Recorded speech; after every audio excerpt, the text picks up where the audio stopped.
Samedi soir, je suis sorti. Je me suis rendu à une soirée années 80. Ah, ça m'a rappelé le bon vieux temps des boîtes de nuit, ça. Le réseau social par excellence de l'époque.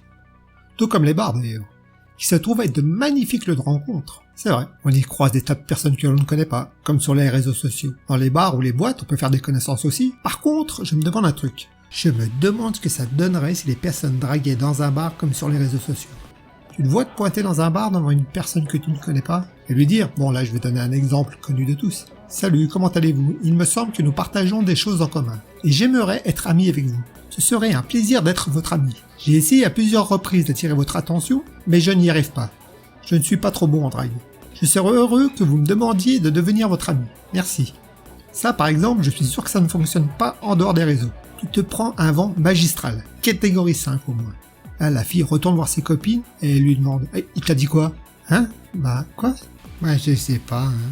Il m'a dit qu'on partageait des choses en commun, qu'il voudrait être mon ami. Il doit me suivre, c'est un taré ce mec. » Alors que, au contraire, suivre les personnes, c'est recommandé sur les réseaux. On nous propose régulièrement de suivre des gens que l'on ne connaît pas. Bon, après, il y a des phrases de drague, des disquettes, comme on dit, qui peuvent être utilisées aussi bien sur les réseaux que dans la vraie vie. Justement, après le classique. Alexandrie. Alexandra. Arrive le moment particulier des années 80-90. La série de musique tendre et sentimentale. Les slows, une sorte de speed dating ou demande d'amis sur Facebook, avant de pouvoir démarrer le chat en privé sur le parking. Bien entendu, pour l'inviter, pas question de montrer tes organes génitaux pour la séduire. Comme ça arrive régulièrement sur Messenger. En plus, ça marche pas. Bref. En boîte, tu peux le faire aussi de montrer tes organes. Pourquoi pas? Mais là, il y a une très grande probabilité que dans les 2 minutes qui suivent, 2 armoires à glace se pointent et te font rapidement comprendre que tu as une très très mauvaise idée en montrant tes parties honteuses et ils assistent bien sur la ponctuation pour t'expliquer. Alors, Gollum, tu veux jouer avec l'anneau d'or de la demoiselle? Suis-nous, on va te donner un cours de savoir-vivre en accéléré. Et une fois à l'abri des regards, ce que tu as fait, c'est pas bien. C'est bon? T'as enregistré le message? C'est beaucoup plus douloureux que le bouton bannir, croyez-moi. Une autre différence entre le slow et les réseaux sociaux, c'est que avec les slows, dans ces années du temps jadis d'avant, tu avais une vraie personne en face de toi. Et ouais, avec un corps et un visage. Actuel le visage. Pas un visage d'il y a 15 ans. Pas avec un corps 15 kilos moins gros. Quand tu arrivais sur le parking, la magie ne s'envolait pas. Elle ne se transformait pas. Tu savais à qui tu parlais. Enfin, tu savais si tu parlais à un garçon ou une fille déjà. C'est pas mal. Enfin, je dis ça, j'ai un pote, il s'en rendu compte sur le parking. Il était dans sa voiture. Il a baissé son pantalon en pensant qu'il allait se faire polir le créateur. Et là, la fille, elle a remonté sa jupe et elle a dit « Suce-moi la bite ». Bon, c'est rare. Alors que sur les réseaux, même si une personne a un nom féminin ou masculin, et que la photo de profil, c'est une femme ou un homme, eh ben tu ne sais pas. Quand la photo, c'est pas un chat, une plante verte, un cochon là, je sais rien. Donc les slows démarrent. Je pars en chasse, tel un félin.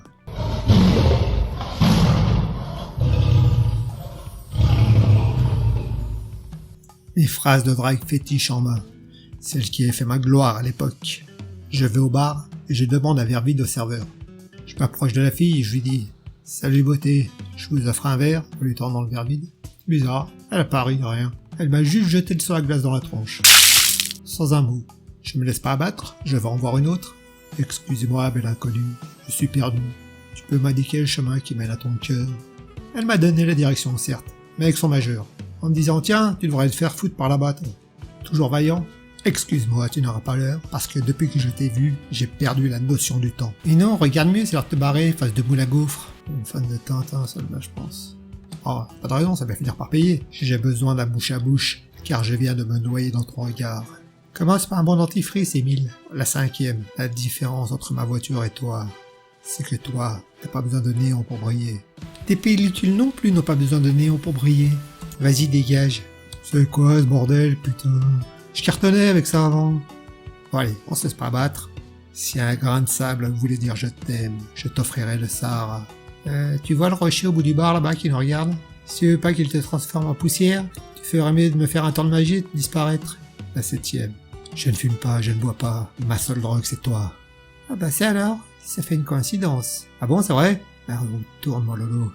Oui, c'est totalement l'inverse, moi. Je bois, je fume et ma drogue, c'est pas toi du tout. Ton père travaille chez Nintendo si j'en crois à ton corps de DS. Et tiens, il fabrique des cartes à jouer avec ta tête de gland là. Tu dois souvent te taper des solitaires, toi. Voilà, honnêtement, la dernière, j'en avais plus rien à foutre. Quand je te vois, je me sens proche de la nature. J'ai la sève qui coule du gland. Je ne suis ni un écureuil ni vegan. Alors tu te casses dans ton arbre. C'est devenu nul les boîtes de nuit de nos jours. Ce que vous ne savez pas encore, c'est que ce que je viens de vous raconter, par rapport à ce qui suit, c'est rien. Je décide de rentrer chez moi. Le blanc en berne. Et là, il m'est arrivé une histoire de fou, de gueudingue, comme ils disent les jeunes. Je suis encore sous le choc de mon retour. Je sors du parking de la discothèque, je roule une quinzaine de kilomètres, sur une route en race campagne. Le coin était isolé, pas éclairé, et sur le bas-côté, je vois une femme d'une quarantaine d'années environ, apparaître dans la lumière de mes phares. Elle marchait sous la pluie. Je me dis, tout n'est pas perdu mon lolo. En plus là, la femme portait une belle robe blanche qui dessinait bien ses courbes avantageuses, et surtout sa poitrine qui par transparence me ferait une vue agréable.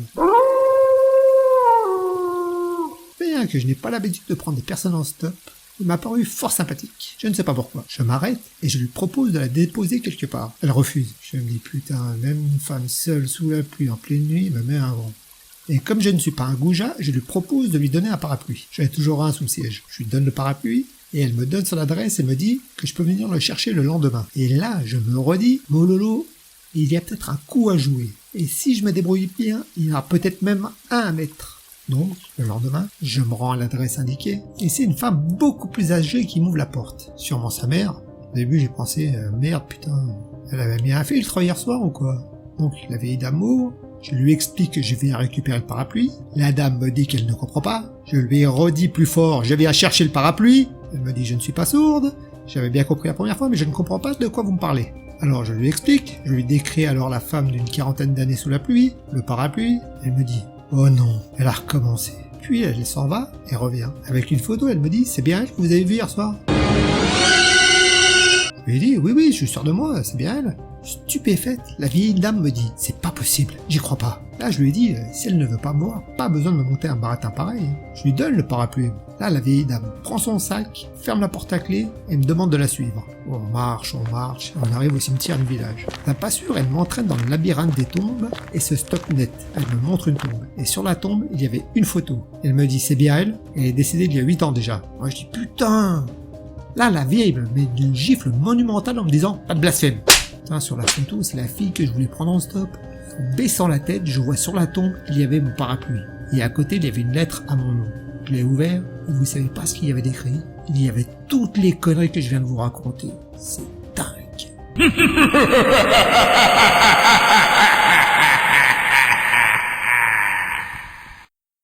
Merci d'avoir passé du temps en ma compagnie. N'hésitez pas à liker, laisser un petit commentaire ou vous abonner. Et à bientôt pour de nouvelles aventures.